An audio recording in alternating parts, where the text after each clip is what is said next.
Students, आज 14 अक्टूबर 2020 है और आज आपकी कक्षा 10 की वर्कशीट संख्या 44 यानी कि 44 का टर्न है। बच्चों, आज की वर्कशीट में हम लोग पहले पढ़ चुके हुए पाठ हमारे सूरदास के पद, जो कि काव्यखंड का पहला पाठ है, उसके प्रश्न अभ्यास करेंगे, यानी कि उसके प्रश्नों का प्रैक्टिस करेंगे। दोबारा से हम उनको रिपीट करेंगे, रिवीजन चालू कर रहे हैं हम उस चीज़ का।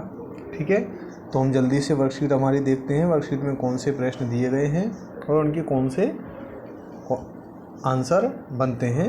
ठीक है, उससे पहले मैं आपको जानकारी भी दे दूं कि जो हमारा सूरदास के पद जो पाठ था, उसमें गोपियों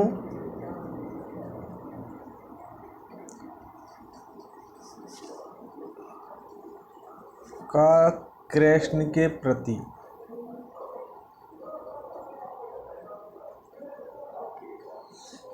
प्रेम जो था, उसके बारे में सूरदास जी उसके लेखक हैं, यानी कि कवि हैं, और वो कृष्ण भक्ति शाखा के कवि थे। उन्होंने भ्रमर गीत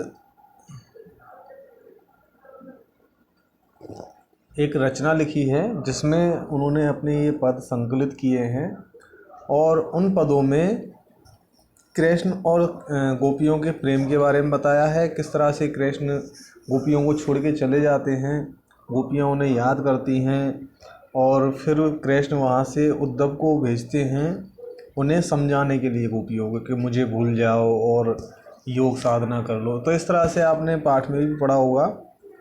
हम आज अभ्यास कर प्रश्नों का उत्तर देंगे। बच्चों, ये जो पाठ है, इसमें से एक दो क्वेश्चन हमेशा हर बार एग्ज़ाम में आते हैं, तो एग्ज़ाम के पॉइंट ऑफ व्यू से भी बहुत इम्पोर्टेंट पार्ट है ये।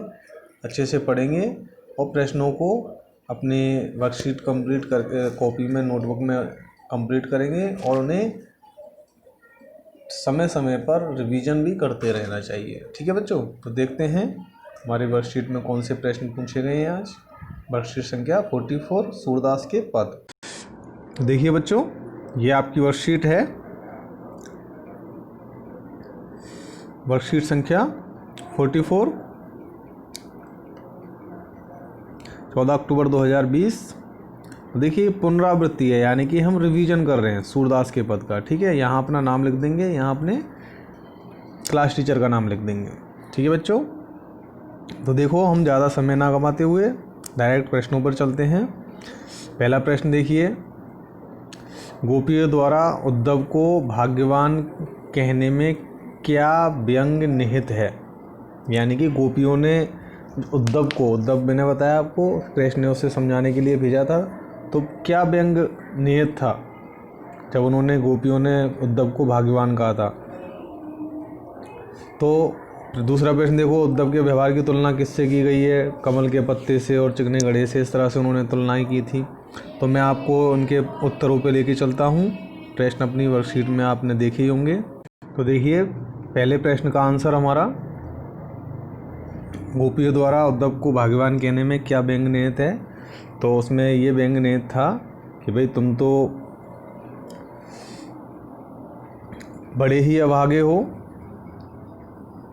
ठीक है, इस तरह से उन्होंने उसका मजाक उड़ाया। दूसरा प्रश्न देखो, उद्धव के व्यवहार की तुलना किस किस से की गई है।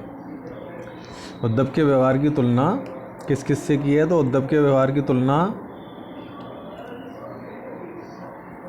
उन्होंने कमल के पत्ते से की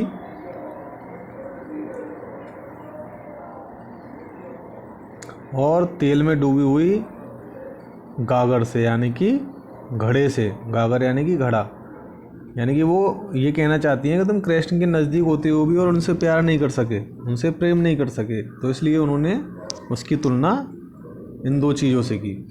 तीसरा प्रश्न देखो, कृष्ण के प्रति अपने अनन्य प्रेम को गोपियों ने किस प्रकार अभिव्यक्त किया। यानी कि उनका जो कृष्ण के प्रति प्रेम था, उन्होंने किस प्रकार से व्यक्त किया उसे। तो देखिए, कृष्ण के प्रति उनका जो प्रेम था उन्हें कैसे व्यक्त किया। तो इस तरह के ये तर्क उन्होंने दिए, जैसे कि उन्होंने कहा, हारेल की लकड़ी है, उसे हमेशा पकड़ के रखते हैं, कड़वी ककड़ी है, तुम्हारा जो योग का संदेश है, सोते जागते कृष्ण का जाप करती हैं। ठीक है, तो ये प्रश्न नंबर 3 का आंसर है। प्रश्न नंबर 4 देखिएगा। प्रश्न नंबर 4 में क्या पूछा गया है कि गोपियों ने अपने वाक् चातुर यानी कि बोलने का, उनका बोलने की चतुराई, तो उससे उन्होंने उद्धव को कैसे परास्त कर दिया। उनके जो बोलने की विशेषताएं बतानी है, बातचीत किस तरह से उन्होंने, किस चतुराई से बातें कर रही थी वो, तो उसकी विशेषताएं बतानी है। तो देखिए, ये प्रश्न नंबर 4 का आपका आंसर है। वाक् चातुर्य में कैसे उसको हरा देती हैं। अब देखिए प्रश्न नंबर 5 में आपसे भ्रमर गीत की मुख्य विशेषताएं पूछी गई हैं। तो देखिए भ्रमर गीत की मुख्य विशेषताएं, प्रश्न नंबर 5। भ्रमर गीत परंपरा होती है, तो उसमें क्या क्या चीज़ें बताई गई हैं सूरदास जी के भ्रमर गीत में, वहाँ उसकी ये विशेषताएं हैं। ठीक है बच्चों, ये इस तरह से आपके 5 प्रश्न हल होते हैं। क्वेश्चन नंबर जो आखिरी वाला है आपका, वो आपको स्वयं करना है। ठीक है बच्चों, अपना काम कंप्लीट करके जल्द ही अपने ग्रुप में सेंड कर दें।